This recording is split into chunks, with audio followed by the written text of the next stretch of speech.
Welcome to Unqualified Opinion. How are you doing, Scott? Yeah, not great. Not bad. Not bad. Not great. So, for context, I think this episode it's going to be important to kind of timestamp this so that we have the context around it. But today is June 2nd, 2020. As anyone who's been listening to the podcast knows, Scott works at Hennepin County and lives in Minneapolis.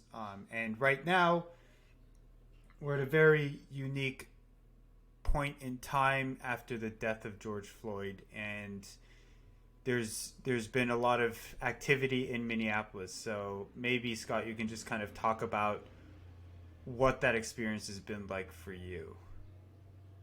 Well, I think it's important to say that this is all the everything that's happened is a direct result of the murder, and he's a police officer is formally charged with such of George Floyd that happened on Monday of this week, which is just no of last week. What week is it? What day it? Who knows, man? Last Monday, which would have been 8 days ago, something like that. Yep. So if anyone, any of you haven't heard of that, that's a joke. Look at the. Well, I don't know if you can look at the video. You don't have to look at the video. I haven't. I haven't looked at the video of his murder. I don't need to. I have seen parts of the video. It's really hard to watch. And for anyone who's like out there and is skeptical and is thinking, oh, there's probably another side to this story. Maybe there was some kind of justification. Go watch the video. It's very, very clear. It's very clear what's happening. And across the board, everyone who's informed, politics aside, if you're on the right or the left, everyone's been in agreement. This was a disgustingly blatant murder. Mm-hmm. And so, like, just as a baseline, right, that's, I think, important to say. Yep. So that I think we can dive into a lot of this in the podcast, but there's two pieces of this. There's the very real and immediate need to reform policing in this country that has just been so blatantly highlighted with this. And then there's the fallout of the death, of the murder. And that has fallen along two lines. You have the largest peaceful protest this country has seen since the Vietnam War, and the most sustained protest it's seen since the Vietnam War. And you also have the highest level of civil unrest in this country that you've seen since the Vietnam. So, Steve and I have never seen it. So our parents were very young when they last would have seen something like this in the country. And I live in Minneapolis. George Floyd was murdered actually on 38th Avenue, which is the main street that I go on. And it's a mile and a half down the street from me, by this place called Cup Foods, which I always think is funny because there's Cub Foods in Minneapolis. It's like a knockoff. It's Cup. Yeah, when you texted me about that, I thought that you had just made a fat finger. It's called Cup Foods. So that's just down the street from me, and it's an intersection I go by a lot. So that was very very real and my neighborhood. But even closer to home, the third precinct of Minneapolis Police, is just up the street from me, and it's on the corner that includes the bike shop I go to, coffee shop, bookstore, a liquor store, grocery store, Target and grocery store. My pharmacy is a little further down the street. New low-income apartment buildings going up, and the third precinct is on that intersection. And this is the route I bike to work. I during the weekday I go by that every day. So the third precinct is where George Floyd was murdered in, and it was the police from the third precinct, and I believe. And So that intersection became flashpoint, rightfully so, in a lot of peaceful demonstrations.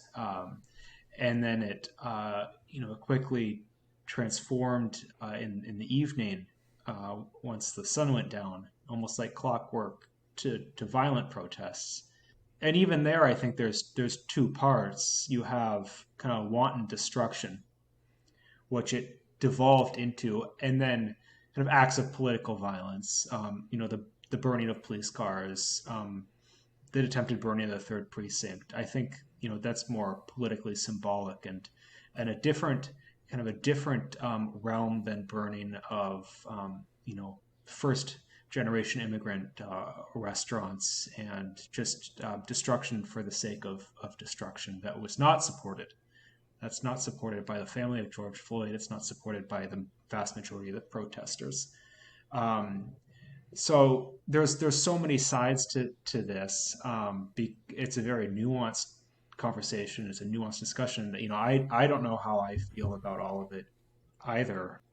And so and to kind of wrap this up, as things got worse, last Friday was I think the front page of the New York Times read chaos in Minneapolis or some pandemonium or something. It was just there was fires all over the city. 911 you couldn't get through. I tried calling 911 actually the other day because there's this unmarked car up and down the street. I'll get to that in a second. And the line was busy. And it was just, driving around, everything is boarded up everywhere across the city. You turn a corner and a building is gone. It's been burned. It's hundreds and hundreds and hundreds of buildings have been destroyed. And that, when it got to that point, the National Guard was activated. And that's just been very odd. And I'll tell you, last Saturday was one of those strangest days.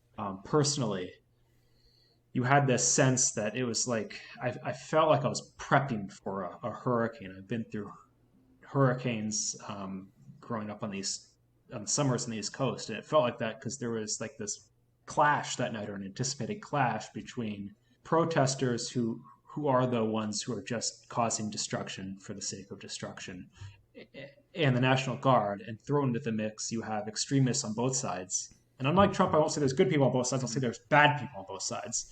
There's people on the left and people on the right who were getting involved on the extreme fringes of both those sides. And there were my neighbor is activated. He's in the National Guard, and he was saying, there's credible threats against the National Guard. They're talking about driving improvised explosive devices into the National Guard. There were hidden pockets of kerosene and gas around the city, and shrubs behind the movie theater down the street from me. There was kerosene behind that. Yeah, can you talk more about that? You mentioned that was in your neighborhood. Yeah, so this is kind of Saturday, going towards Saturday evening. There were a number, and I will say, I don't know how many, but it seems like a lot because everyone was talking about these cars that were driving around.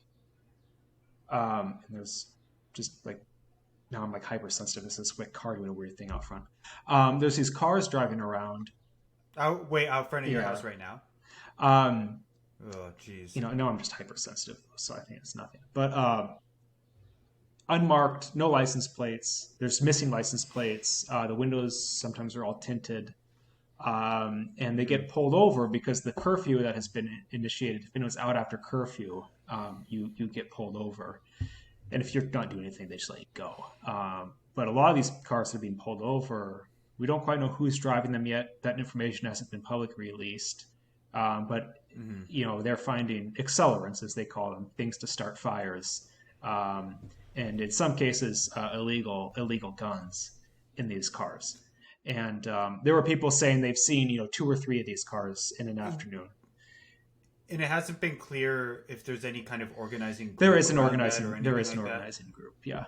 They're using the dark web to coordinate, on Saturday, to coordinate movements around the city to avoid the National Guard. What is this, like an anarchist group? Or I think there's a lot we don't know, or at least a lot the public has not been informed of. There's Jesus Christ. And then you add on the layer of just rampant rumors on social media on both sides, on both liberal and conservative rumors I've kind of like everything I hear now, unless it's from who is my neighbor across the street, who's I have to believe that, who is in the National Guard. I'm like you have to kind of be suspicious. I think a lot of what you hear, because people are so heightened and emotional right now. So Yeah. that's where we're at. And so Saturday, leading up to this, it was there was a strong feeling that it may be the worst night. And it was the first day the National Guard had been activated at the full force. And it felt like this clash between good and evil. It was the weirdest thing. Like people were freaking out, for the lack of a better term, about it, and um, So a couple crazy. things. First, you told me a story yesterday about one of the cars in your neighborhood. Can you just repeat that story? Because I think that's a good kind of Yeah. representation of what's happening And on the ground. I have to say, people are so hypersensitive. We could be turning nothing into something, but it was odd behavior. So what happened was the car, which had tinted windows, a black SUV, comes up, drives up the street. We have a text chain on our block, and someone sent out a text and said, I think I saw that car earlier today, and we all know each other. I live on a street you don't really drive up and down unless you live here. And the car comes back. And I saw it come back the other way, and then it turns around and comes back the other way. And Mm. this was after curfew, and which was at 8 o'clock Friday.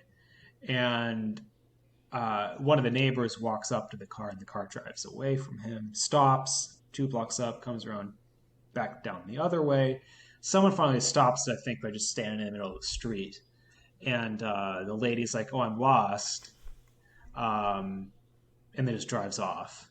And then we see it again later in the night. And so, we had called it into the police, Mm-hmm. as it's been told we're supposed to do. And that nothing ever came of that. But and they're not. I'm not sure, exactly why all these cars are driving around. If they're looking for good targets for arson, they're not looking. No one is looking for. Yeah. There's no human to human confrontation with these people. It's like they want to burn stuff down. They want to cause that kind of havoc. They're not looking to kill people. Um, so it's like you approach them, they run away. They don't want to be, they don't want to be approached. So it's dangerous. It's dangerous to the community because it's like beloved institutions that are being destroyed. But in terms of harm to life, Yeah. it's pretty minimal. That's still so terrifying in your neighborhood where you just have these unmarked vehicles just driving around and you and your community just have like no idea who Yeah, this stranger is and what they're doing there. yeah, So no matter what the intent, it yeah. still sounds And I terrifying. think, yeah, The other kind of go ahead. question I wanted to ask you was around like with all of this happening, you were talking about people having this feeling of a big showdown. Like, can you talk more about that and what that's been like? I mean, it was.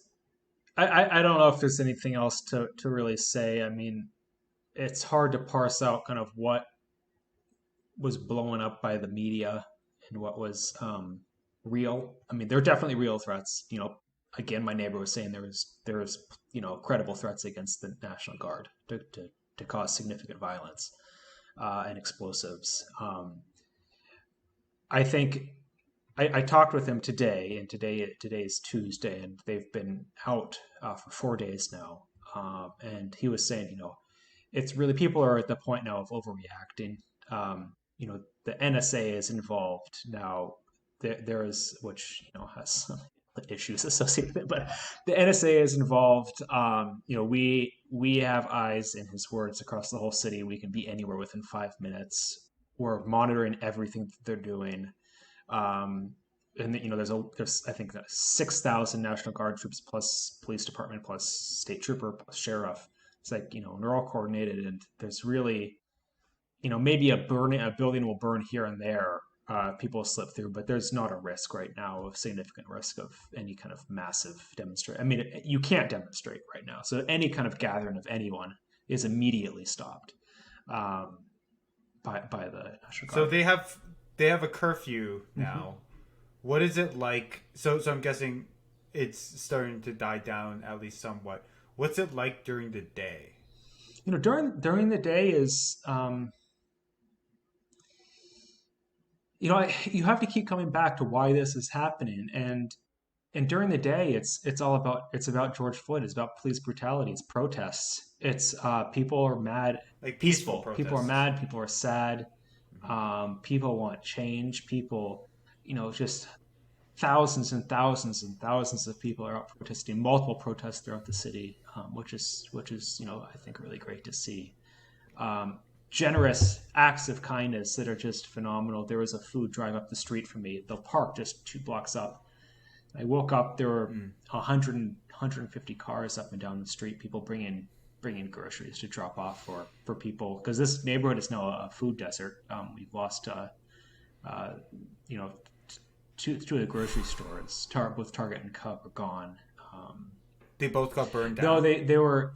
The thing is that those newer buildings you can't really burn because it's the sprinkler system is too good. But same with the precinct, they couldn't burn either because the sprinkler system was too good. But as you know, like, Uh, there's not like this much water. I mean, they're destroyed. I mean, they're yeah. not burned, but they're just absolutely destroyed.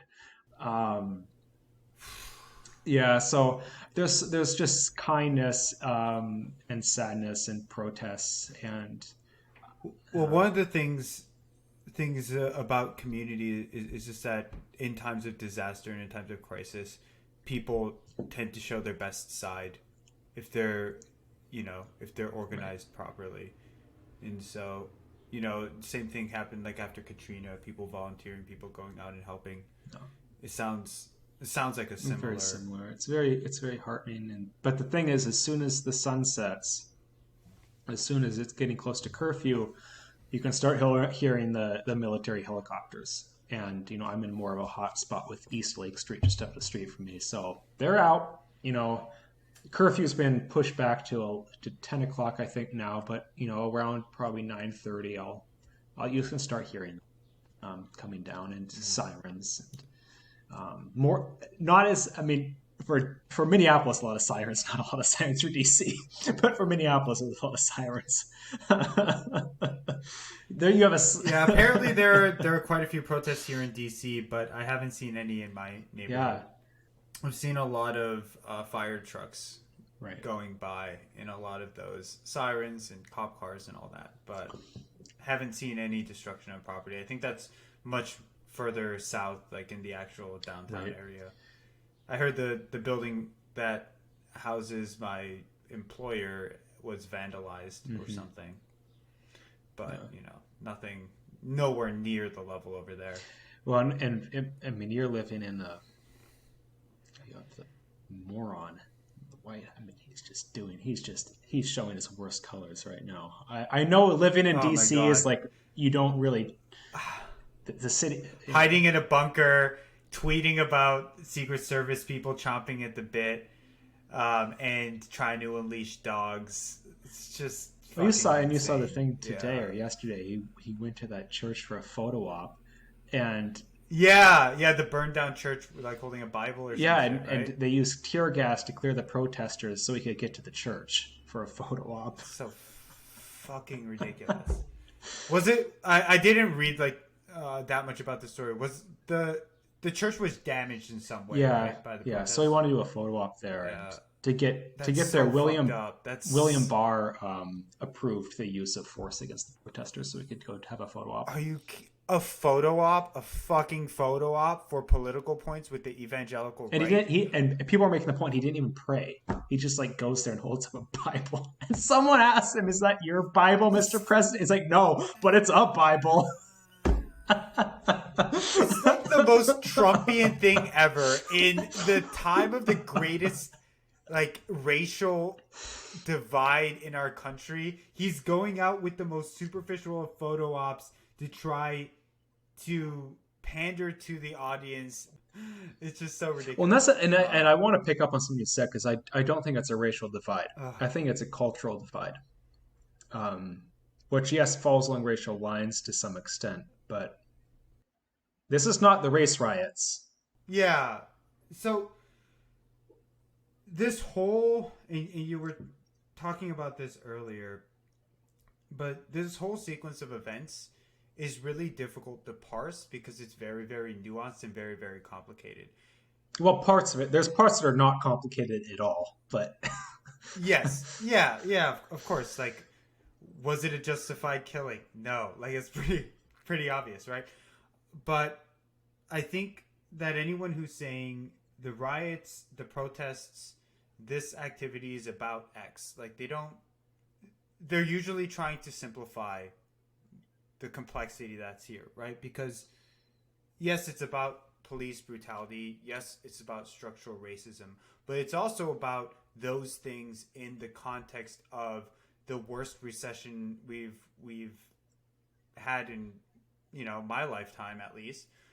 It's about how structural inequality exacerbates the damage of the corona outbreak. It's about just a historic legacy of racism. It's a lot of things coming together, and that's causing a lot of this frustration.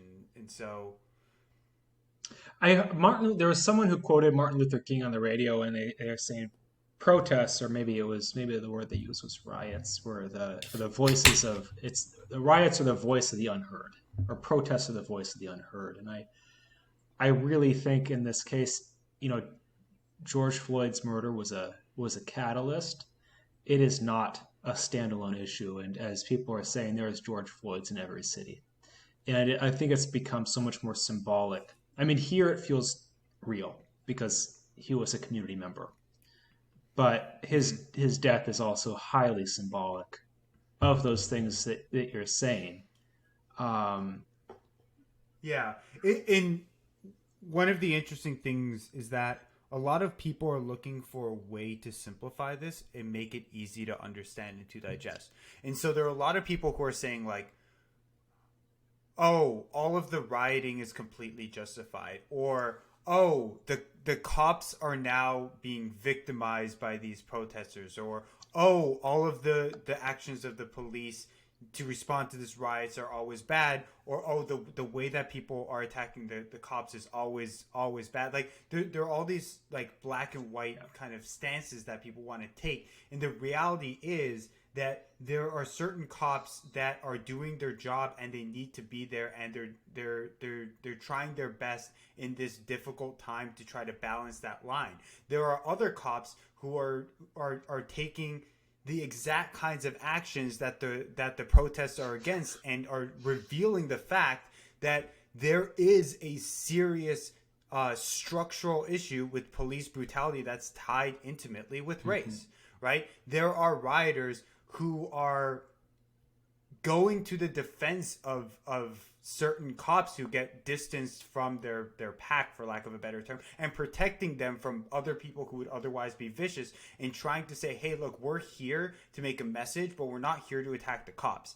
There are other protesters who are going around trying to deliberately incite the cops to take on an attack so that they can look victimized, right?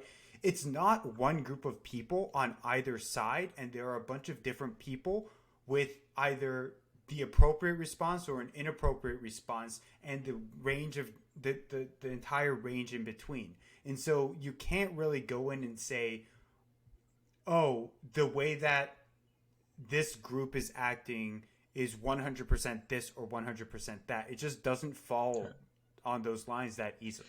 and I want to break it down a little bit more, because 95%, maybe 90% peaceful protests, marching on highways, blocking that needs to be done.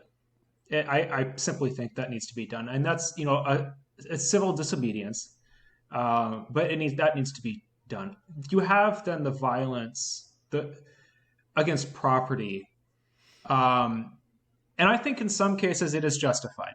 I think as a symbol, um, you know, if riots are the voice of the unheard, it's a very loud voice and it gets people to pay attention. I think there's different types of violence, and I think there's some violence that is not appropriate. And I guess that's where I'm. So one second Yeah. before you go on to other violence, I want to stick with property, because I think this for me has been the hardest one to try to land on on a quote unquote side for me, right? Like I've just had a really hard time trying to figure out what my position is on this because on the one hand, I think that there is a really good argument for saying that, hey, if it were just peaceful protests, right? If there wasn't actual destruction of property, then this would not be getting the level of what's the word, kind of recognition that it is currently getting, and only through those violent acts, destruction of property, destruction either public or private, can we start this narrative? Can we start to change the culture and start talking about the issues, right? And I understand that. At the same time, I cannot, in my conscience, condone violence, especially against private property. If you're talking about, and again, like that's also there's a nuance there too, right? There's a police station, which is public property, and then there's the business that someone built their whole life around, and that's getting destroyed too. And I lean much more to the side of not condoning the destruction of either of those things, because I think that what that does is it shakes down the fabric of our society. But I think there's a point to be said for the idea that in certain circumstances, we've seen historically that only through that kind of destruction and violence were people's thoughts heard, right? If you're thinking, like, you can go all the way back to the Boston Tea Party. You can talk about slavery. You can talk about the Union action for like coal miners in West Virginia. Like there are all these examples, right, where actual violence was used, and that actually caused things to change. I guess, yeah. But then we can't. I also like. I'm just really kind of lost in this. I don't know where I stand because I just can't condone, like, okay, this justifies getting a group of people who are relatively anonymized to go in and wantonly destroy property and have no repercussions, because then what does that signify for our society and the kind of stability we need as a society to move forward beyond this? I guess what changed my mind was, I don't know if you're familiar with Unicorn Riot. No. It's a quote unquote alternative media source, highly liberal in its views, but also really fascinating because it is people with cameras, production quality cameras, who go to riot areas where there's riots or protests, and they don't get involved. I think they have press badges, and they just talk to people. They say, "Hey, what are you doing here? Why are you here?" And there's some editorialization as well, which I don't appreciate as much, but they're just asking people straight up, like, "What? Hey, you!" And there's like someone running by. Do you want to be on camera? You can be off camera. It doesn't matter. And they're like, "What are you doing here? Like, what's your opinion of this?" So they were up at Minnehaha Lake, which is where the police station is, and they were grabbing people. And I watched this for about an hour, and they were people with, African Americans. Looks like a businessman. He's in a button-down shirt, slacks. And he's like, "No, I'm out here. We built this country. We could burn it down." And mind you, that statement was made in the height of emotion. But that sentiment, that I guess, to get at your point about the fabric of society, what's the fabric of society for who? There's different fabrics of society. Is it damaging? Is it upsetting to kind of the middle class, upper middle class white? Because that's stability. That maybe upsets stability. But African Americans do not have stability. What is their fabric of society? Their fabric of society is being attacked by police. It is being out of work. It is being in low-paid jobs. It's experiencing domestic abuse. It's experiencing violence consistently. It's experiencing no opportunity. So what fabric of society are they exactly destroying?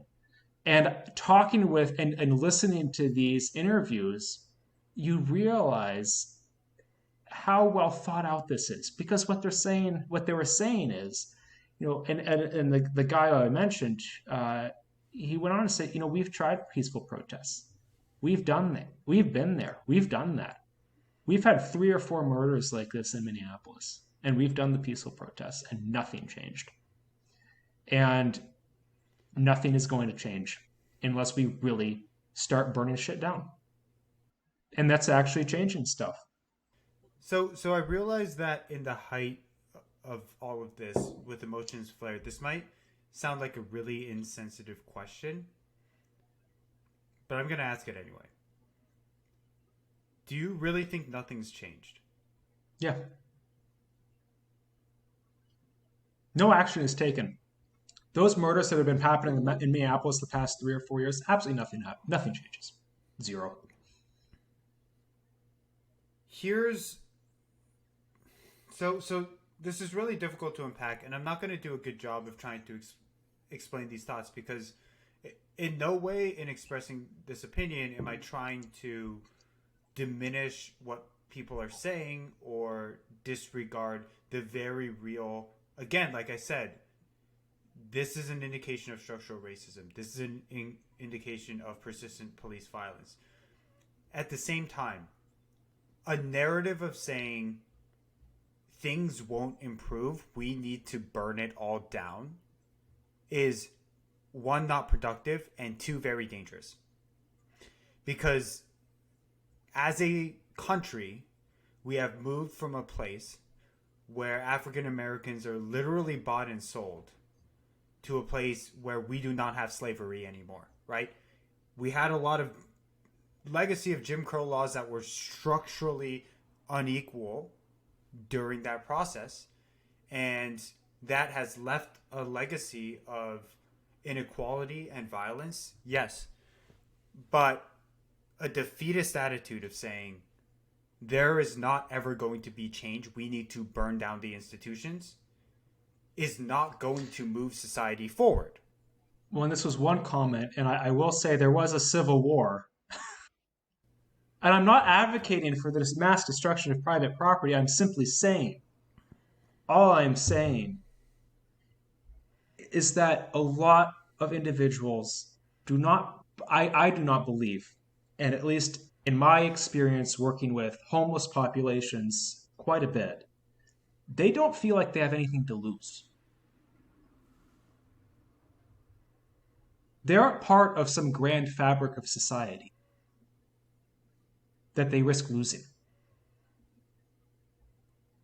They don't have that. We have that. We have cultural capital. They do not. Are you saying that the black community as a whole does not have cultural capital or a stake I'm in not saying all society? black community. Like, No, I don't. no. Low income African Americans do not participate in this big fabric of society that you and I live in. They simply don't. And you can look at all the data you want. They don't. They don't participate in that. They have poor education, poor health. I think I'm having a hard time understanding what you're defining as fabric of society. Well, Because yeah, I guess I'm trying to like map this, yeah. what sounds to me like a vague concept, to concrete things that we can talk about. Because one of the things I think is important, right? I think it was very important that something needed to happen, and we can discuss whether or not direct violence and destruction was the most effective way to have it happen. But I think it's very clear that it was a effective way to have that happen, right? And I'm not saying that I condone the violence, but I would be hard pressed to say that in some form it wasn't justified in order to get the conversation started. Mm-hmm. Like the question now is, what is the goal? What is the objective, right? And I think that this is a really important question to be considered. I think that what we need, and hey, I'm ignorant. Like, I'm not keeping up with as much of the news as I should, but I haven't seen some leadership step up to say, okay, we're going to corral this movement and we're going to figure out what the clear objectives are and get those demands listed. and try to institute those changes. And I guess what I'm struggling with is that it's really easy to say things are really wrong. There's structural issues. Therefore, burn it. But how does that passion transfer to actual change in society? Well, I think so. Here's an example. So this has caused the governor to now call on the state of Minnesota to investigate the Minneapolis Police Department in the first time in history. There's number one. It has caused that to happen. I do not think if this had not been such a big outcry, that would not have happened. It has caused Hennepin County to come out and say, we are going to do more, and we are going to put our money where our mouth is, and we are going to focus on this 100%. They've never said that before. It is people actually starting to say stuff and do stuff. And I do not think it is incumbent upon, and I'm sorry, I'm not getting angry at you, Steve. This is very emotional for me. I do not think it is incumbent upon the protesters or the people causing some of the, I think, appropriate violence to state their demands. It should be blatantly obvious what their demands are. What are their demands? How about African Americans have the same life expectancy that whites do? How about that they have the same access to education? How about they have the same access to healthcare? How about they have the same protections under the law? How about they have the same quality of housing? How about they have the same access to jobs? How about we get rid of institutional racism? That's not up to them to solve. That's up to government to solve, and it's up to the larger society to solve. It is not their problem to solve. So here's the thing is, emotionally, I agree with all of the things that you're saying, right? I'm right there with you. The problem for me is those are all vague statements. They're not vague statements. There's action plans out there on how to fix all this. Oh yeah, there are plans. We know how to do this. We just don't put the money where our mouth is. We don't put the effort where our mouth is. It is very clear how to fix a lot of this stuff. We know what the problem is in a lot of these areas, but we won't do anything about it. That's what's frustrating for me. I don't think it's as clear as you're stating. Yeah, there's, and I can't list off, I'm not like a Smith Warren, I can't list off all of it, but I'll give you one example. Okay, so around income, or let's do housing. So there has been, housing is one of the biggest ways to build wealth in this country, and a lot of issues come from lack of having wealth, right? So there are a lot of ideas out there, and really good ideas, about stimulus to encourage African-American home ownership on a really significant scale. Such as?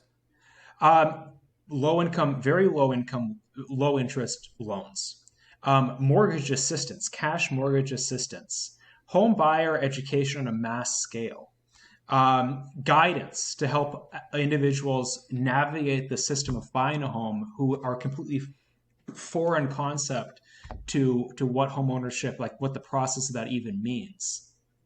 So those are great. Like that's what I'm in support of. It's like get those explicit policies. This is exactly what I'm talking about. It's like there are certain policies that can be enacted and should be promoted, and but they should be clear. That's great, but it's not their responsibility. It's not their responsibility. I went to policy school. That's why I know that. Not everyone needs to go to policy school. It's not their responsibility to know that.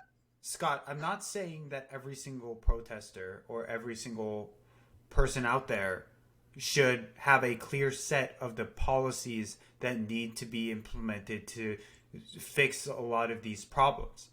But what I am saying is that unless you have some people stepping up and talking about how to mold this passion into actual action to make this into something that actually institutes change instead of just destruction and violence, nothing's going to happen.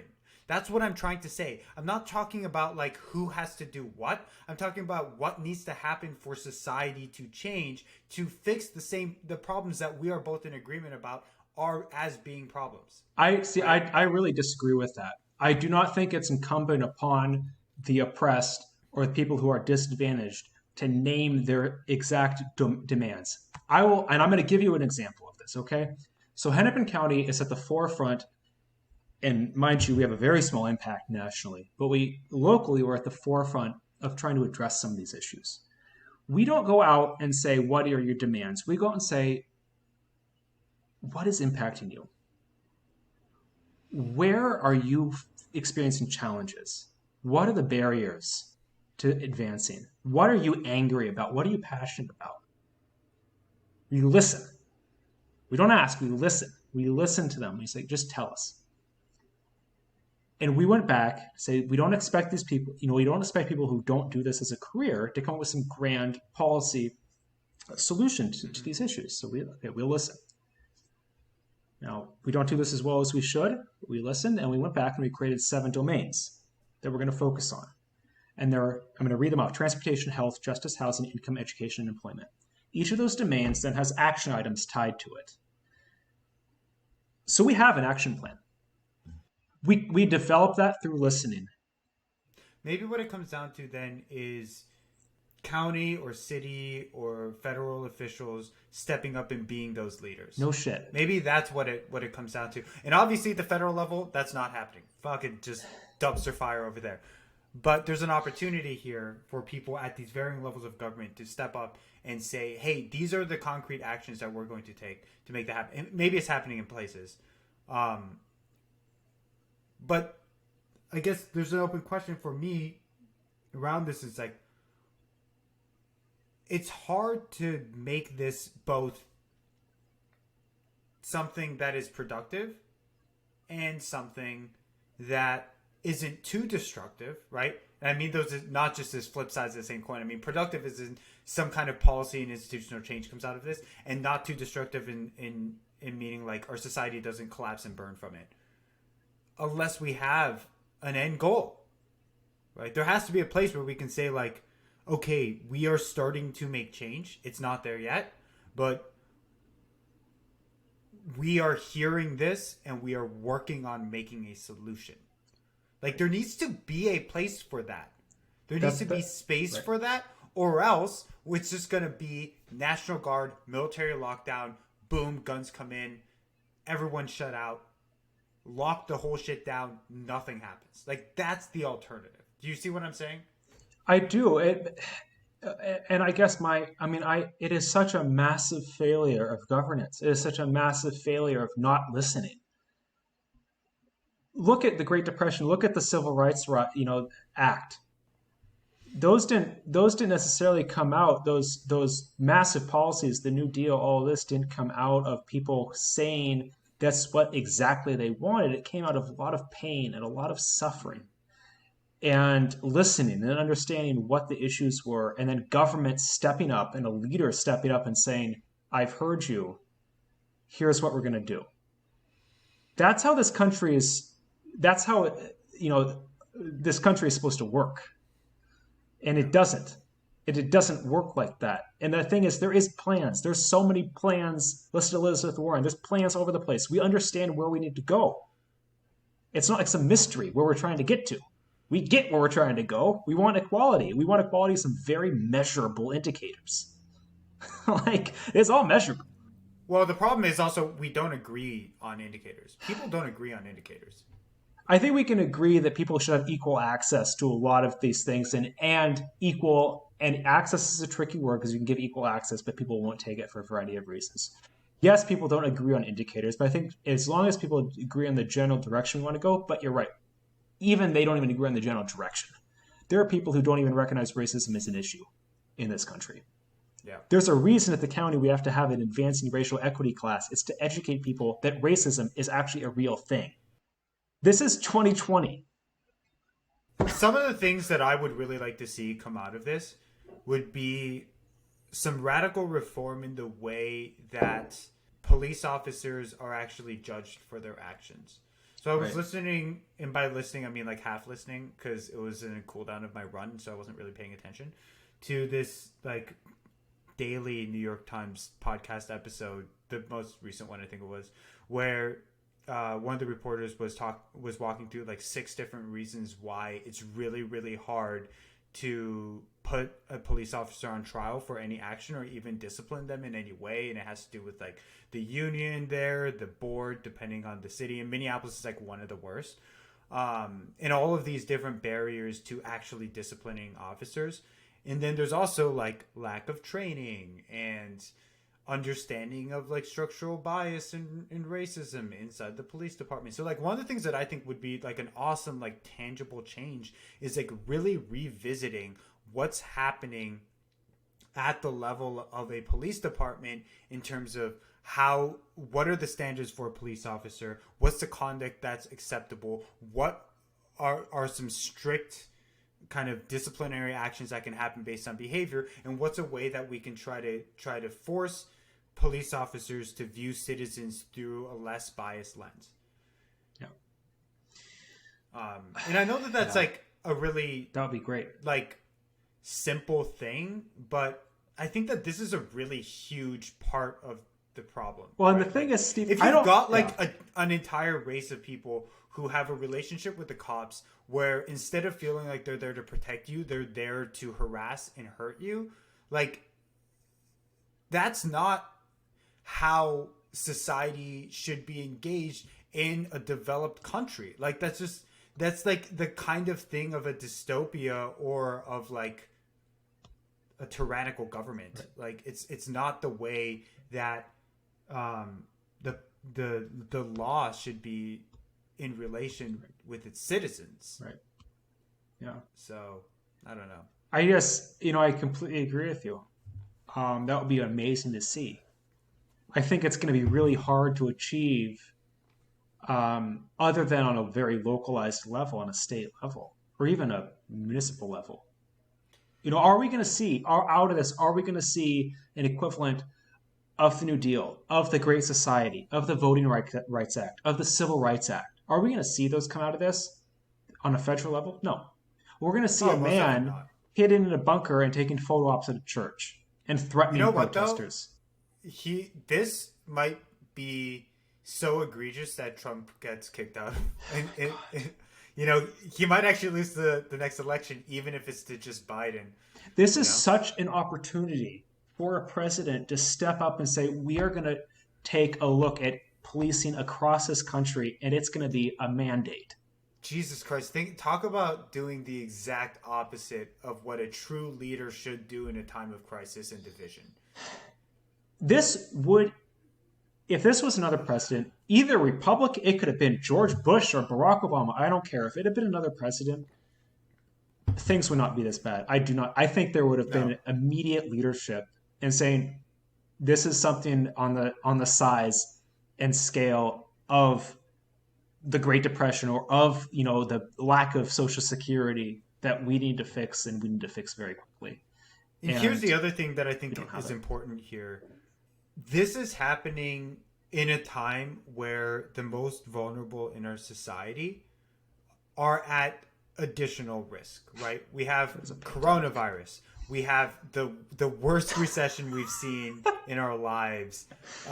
We have a president who is acting in the most unprofessional, anti-leadership way possible, right? And so I think those things are also adding fuel to the flame and making this bigger. And that's why earlier on I was saying, like, this isn't just about one thing. It's also like a lot of people pent up because of the economic situation, because of the coronavirus situation. And that's coming out as well, right? Right. Yeah. And I don't know.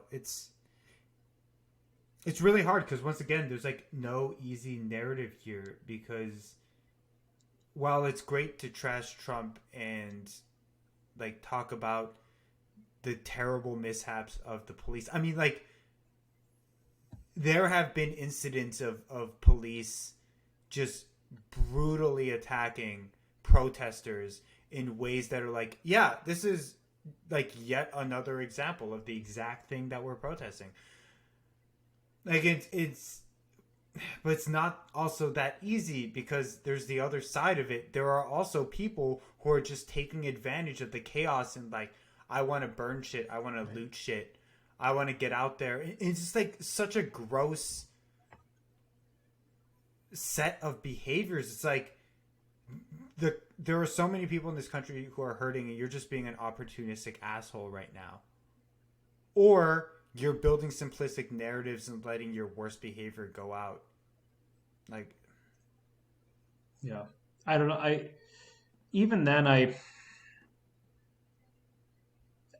and Steve, I don't know what, I'm all mixed up. It's so many things to think about, but on one hand, I feel like damn, we deserve it. We're not listening. We don't have leadership. I think the society, quote unquote, deserves it because the society, the culture is not serving a lot of people very well. And it's time for a little wake up call. Now, that's very vague. I get it. But I have that feeling sometimes. yeah, And someone I don't who, know what that means though. Like when you say we deserve it, it's time for a wake up call.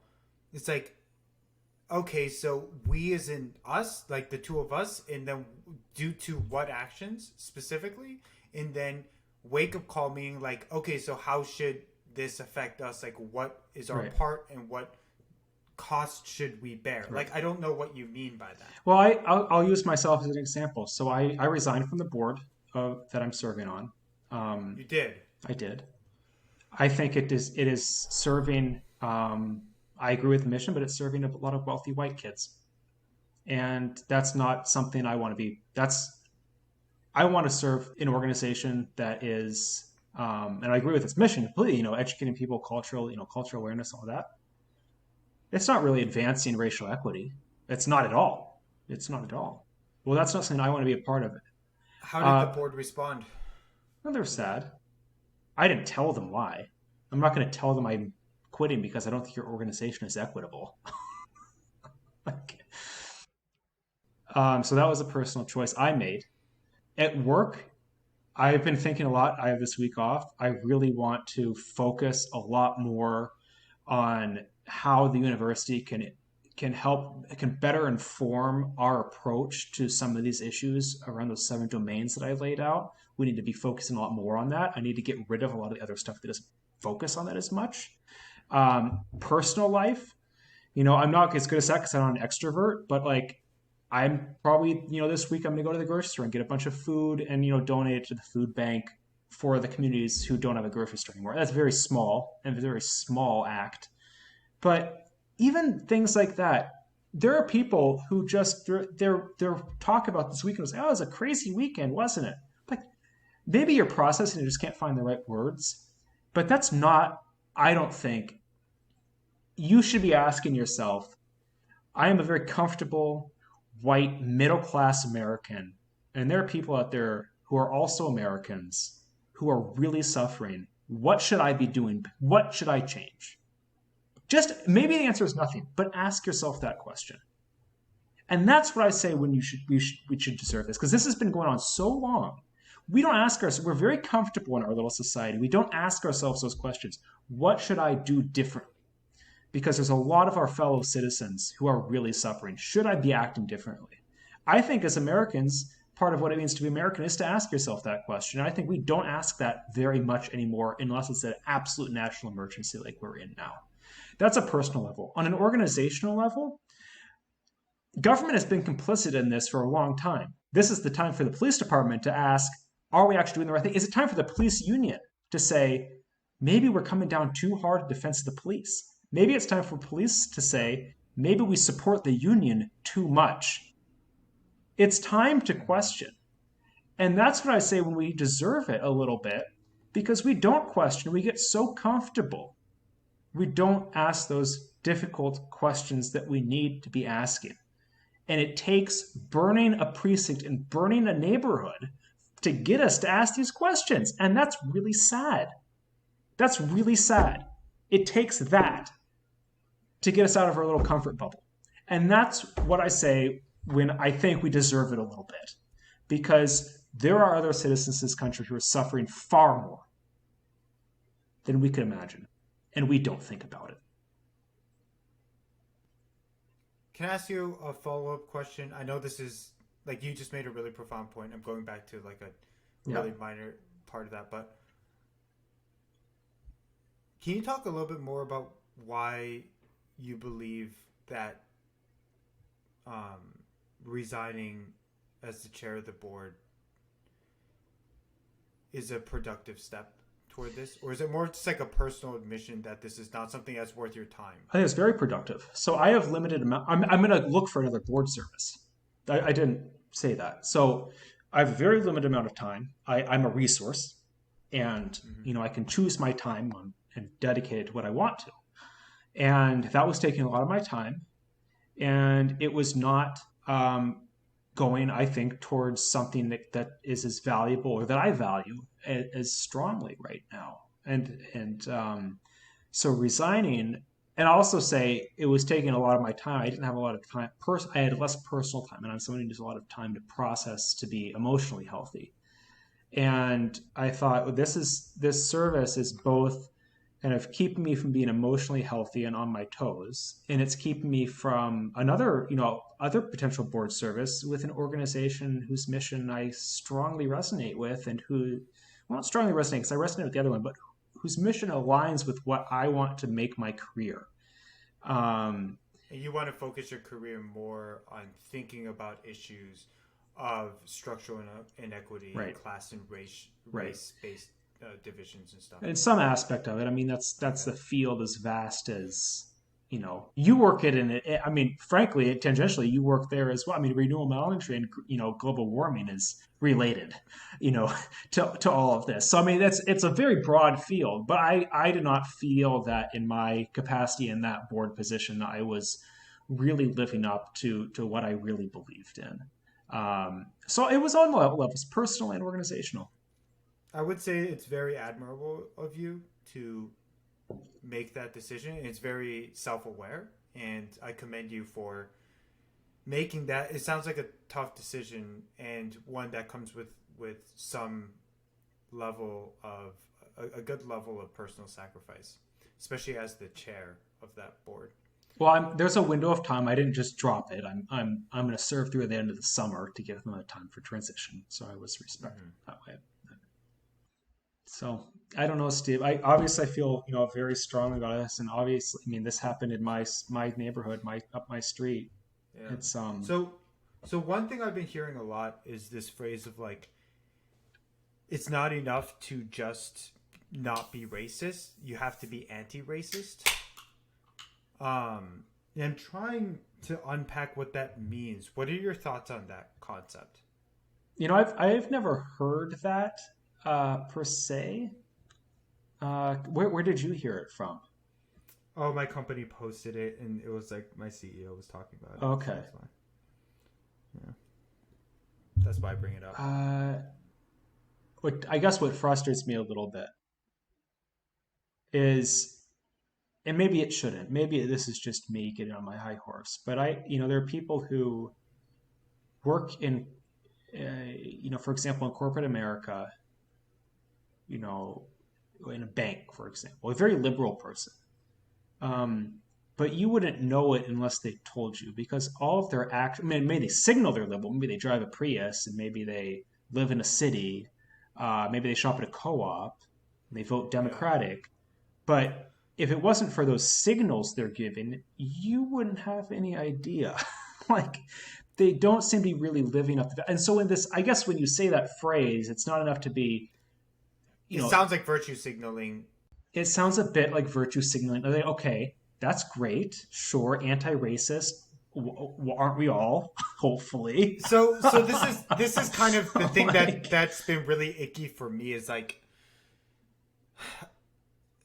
now is not the time for a company to be coming in and like trying to map their mission statement to this very divisive and hurtful sequence of events happening that are incredibly real. And to say, "Oh, look at us.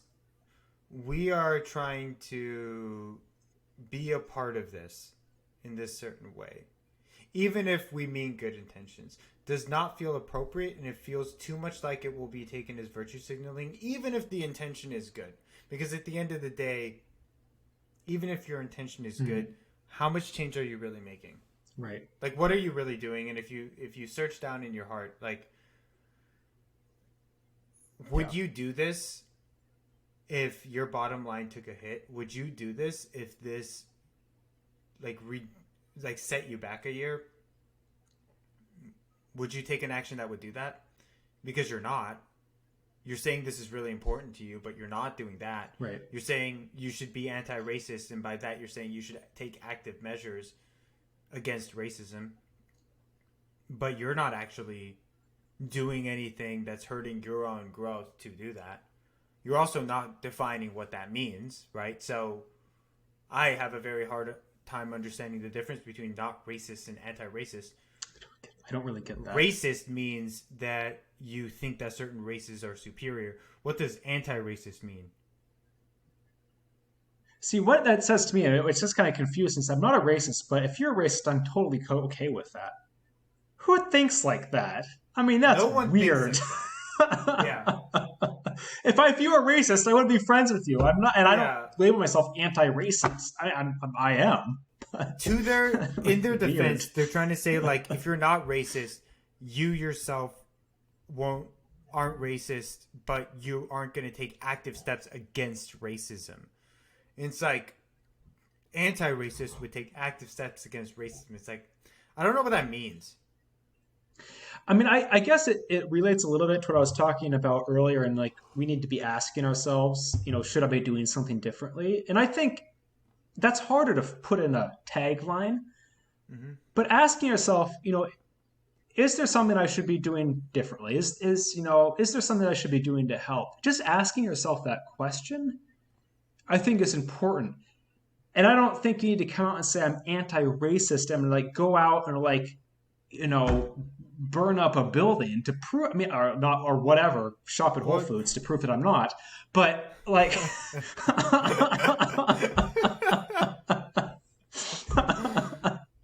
but like, I think it's just being more self-aware.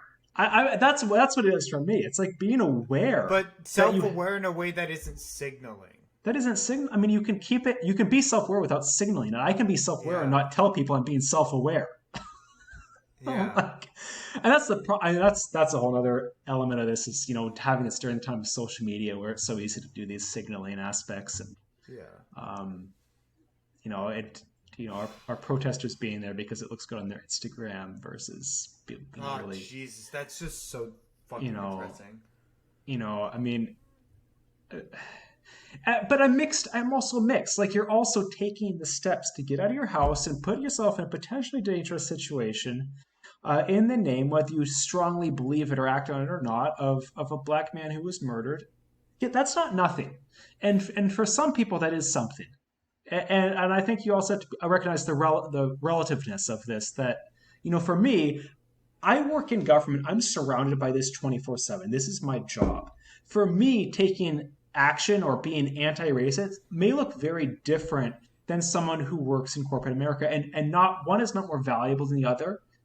But it's going to look objectively different. It is depending on the goal. Like if your actions actually lead toward tackling this problem, then objectively, yes, your actions are more valuable. But I wanted to talk about something slightly different. Sorry to change the topic on you, but one of the things that I'm struggling with right now, and we talked about this yesterday on the phone, is this idea that the coronavirus has, and this has been very clear in the statistics, disproportionately affected the black community. There have been more deaths within that community. More people within that community, as well as other communities of color, have been in service worker jobs. And those are more at risk, right? More people being laid off in those communities because of coronavirus. These protests are really important, right? They're signifying something. At the same time, they are no doubt going to increase the effect of coronavirus, increase the number of infections, increase the number of deaths based on that, cause the economy to be shut down for longer because we can't open up as fast after these protests kind of dissipate. And that's going to further affect the very communities that these protests are about. And so I'm having a really hard time kind of squaring that reality and thinking about like at a if you're someone who yourself can go to a protest but is divorced from the economic and health related implications, like you aren't at risk, you don't have people at risk around you, your job is nice and remote and blue and white collar, like how selfish is it for you to go and protest? Because you are becoming another vector for a disease that is further going to potentially, through you, hurt the very people you're trying to support through your protest. Do you see what I'm saying? Yeah. Um, and I would come down on the side of supporting protests, and given the current COVID situation, I think uh, one's a factual thing and one's emotional. And I think the factual aspect is this is an opportunity that we can't squander, and it's an opportunity larger than the coronavirus. And I think it's a cost benefit analysis. I think people are doing, I mean, they don't call it a cost benefit analysis, but subconsciously they may be doing that and saying, I may get people sick, I may get sick, I may kill people if I got sick, but this is more important and this is bigger than coronavirus. And I think it's a cost benefit analysis. And it's not a cost benefit analysis that hashes out the same way for everyone. It depends on, how vulnerable you are. If you have vulnerable people that you're around a lot. And so I think that's one. I think the other thing though is I can't just the amount of sadness here, Steve, is an anger. But I say more sadness is kind of subsumes everything else. People have been crying. I've cried quite a bit. It's just been so emotionally trying that What has been so emotional for you specifically I think about this whole experience? part of the fact that I work in government and I'm part of the problem and also should be part of the solution. My neighborhood burning, not out of anger. I'm just it's sad. It's sad to see that much. It's sad to see that much anger, and it's sad to know. Yes, some of those fires were started by outside agitators, but a lot of them were started with by people who were just so mad and so sad about what happened that they were not thinking straight, and that makes me really sad. And the change But in life. also, not to be an asshole here, but some of those fires were also started because you have a group of people who have been cooped up for a long time, who have been dealing with the economic and health related struggles of a goddamn epidemic, and who were put into a group, an emotionally charged group, that thinking collectively leaned toward the idea of anarchy.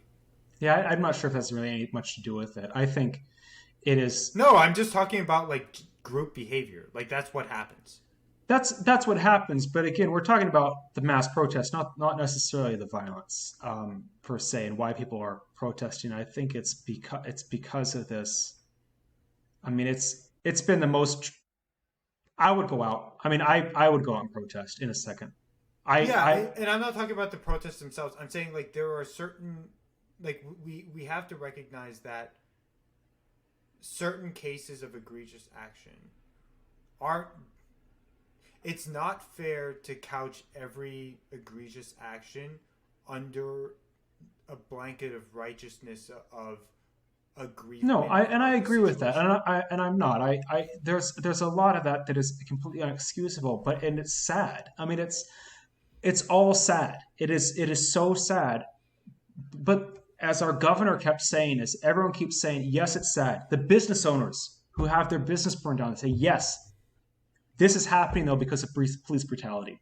The impetus, the catalyst for all of this was something that happened in our community, and it's our responsibility to fix it. And it is really sad. It's sad both the fact that he's dead, and it's sad the fact the repercussions that it's had, regardless of the intentions. Yeah. And when people go out and protest, they're not thinking about, am I being selfish or not? They're thinking about the fact that they were up 2 o'clock last night listening to helicopters, military helicopters flying over their city, that they visited the service for George Floyd, where the entire street is filled with flowers, where, some of their best friends are African Americans who have experienced police brutality themselves. That's what they're thinking about. So I mean, I guess you could call it selfish, but it's not. No one is acting intentionally. And my brother and I drove down to a pipe buying some plants. We were just in silence the whole way. There's nothing to say. There's nothing more to say here. We don't talk about it. I mean, you'll just sit and you'll just kind of look at each other. And I think the protests are a way to kind of put voice behind that, because you can't really do words anymore. It's hard to do words, and I that's why people are protesting. It's not. Yes, there's coronavirus, and yes, it probably is not a great idea, but there's a larger issue here, and it's a larger issue both emotionally and personally, but it's also a larger issue socially, in my opinion. It's a hard topic. And it's a very tough situation, and I really hope something comes out of all of this. I hope there's real change. And partly I'm sad because I don't know if there is going to be. I think there'll be change locally, but we are not going to have, unless Biden gets elected, we're not going to have a national healing around this. We won't. And that makes me really sad that this is such a missed opportunity. I don't know, Steve. And I know it's different for you. You can take a more clinical view of it because you're not in the middle of it. And this is my city, and people I know are involved. Yeah, and I don't want to sound like an asshole coming in from like a 10,000-foot view and like trying to critique things that I'm not on the ground to see while I'm here in my own apartment in a neighborhood that hasn't been burned down. Like it's not necessarily fair of me to do that. Yeah, I mean, I hope you're safe, and I hope. Yeah, I'm safe. I hope some things change. I'm safe. I hope they change too. But I don't have high hopes. I think, this is maybe a conversation for another podcast, but if we continue down this path, I have more and more of our states' rights, because we can't govern ourselves as a country anymore. We're at a point in this country that's, I think is, maybe the ship will right. I mean, maybe everything will be stabilized. But then that's the thing. We say Biden gets elected, things kind of normalize. Half the country, though, is then like things are out of control and things are chaotic and everything's going to hell in a handbasket. We can't even agree what's good anymore. I'm not sure how to unpack that because there's so much complexity there. I mean, we haven't had who is the last president we had? It was at like over 60% popularity. Obama when he was first elected, but it quickly dropped. Obama, yeah. Clinton was the last one. Yeah. We don't remember Clinton. Nope, not at all. It was a different time. You know what we didn't do? And I know this is going to seem really out of place. Drinks. Let's do it now. Let's do it now. This is an out of place podcast. I'm on my third beer now, but I've been drinking Atlas Brewworks Silent Neighbor Stout. So I'm on my third stout. That's what the can looks like. Oh, that's pretty. Yeah, it's a silver can with some black text and a black kind of like emblem thingy. It says on the side 6.7% alcohol. And then it's got all of this other pretentious shit on it. It says 36 IBU, 38 SRM, 15.3 degrees P. I don't know what any of that shit means. It also says pair with peanut butter crackers, eternity, or chocolate mousse. What's eternity? Fuck if I know. Eternity is just hipster. That sounds like someone was high when they wrote that. Yeah, it's there's also a picture of a headstone. And it says Joanneman headstone. Across the way in the Mount Olivet Cemetery dwells the legacy of father of the lager, George Joanneman, since founding his DC brewery in 1884. An eternal neighbor to the brewery, Joanneman rouses post-mortem pints, sipping in silence and solitude. That's garbage. That is something else. What are you drinking? Oh, wait. Let me tell you how this tastes. Yeah. It's very, very dark, and it's very chocolatey. It's like very, very like stout. a deep, dark chocolate stout. Porter. Yeah. That sounds really good. It's really good. Is it hot out? It must be months. It's very hot out. Yeah, I don't know why I'm drinking a stout. I was having a box of rosé that's chilled. I had an idea. I'll buy rosé and I'll put it in the refrigerator because I like to sip on rosé. I can't drink a whole lot of it, but I always like to have some. So I thought, well, the bottle, if I just have like half the bottle, it goes bad. So I'll put a whole box in the refrigerator. So, and girls like rosé. So, and one is coming over tomorrow. What's the box? Boda box. It is Boda box. It's just like a standard black box kind of level mid tier. So here's an executive decision.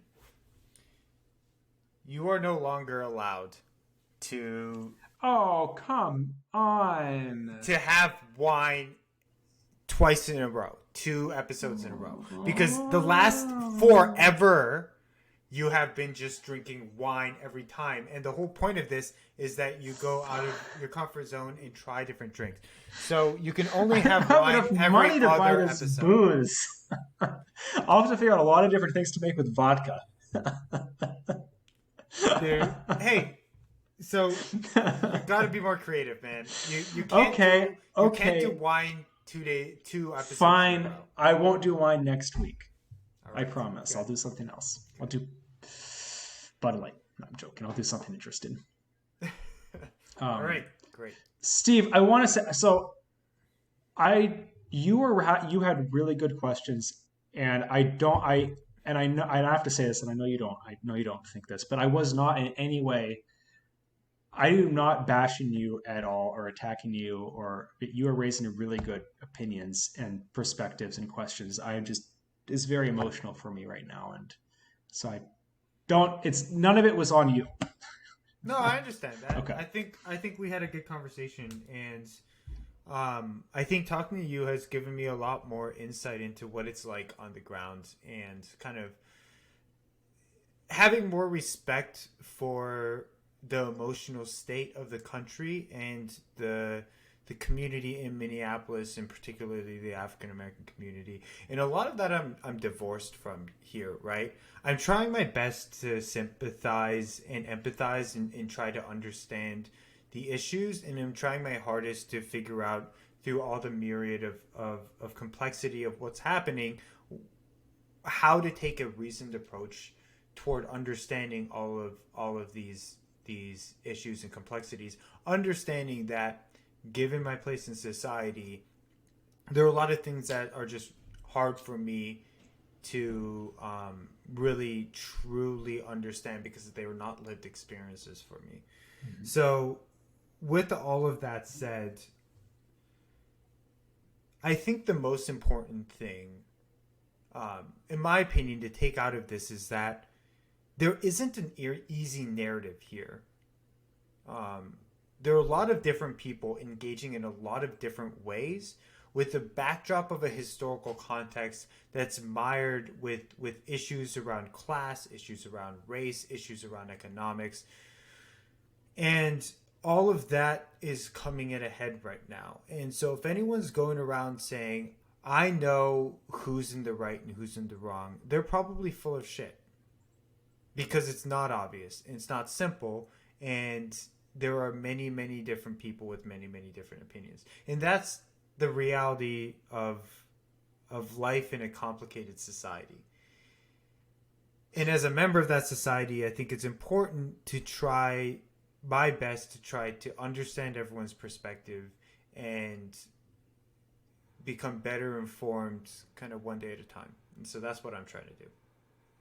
I guess I'll counter that by saying I think it's very clear cut.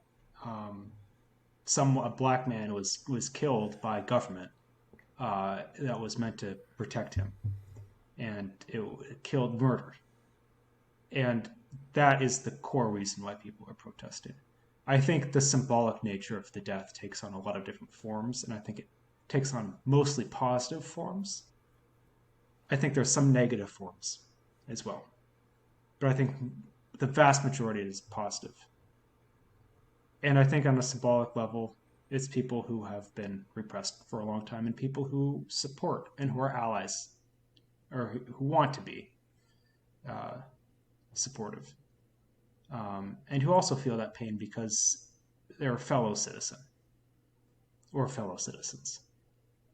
And I guess, yeah, it's complicated when you get into kind of the violence aspects or people's exact personal reasons for protesting. But I think that's partly kind of the what makes it so emotional is everyone has their own experience. Everyone there, either feels a strong kinship with the African American community or the minority community. They have friends. They've experienced police violence themselves as a person of color. Everyone is sad about the death, the murder, but they're all there for personally slightly different reasons, and it impacts them all slightly differently and different life stories.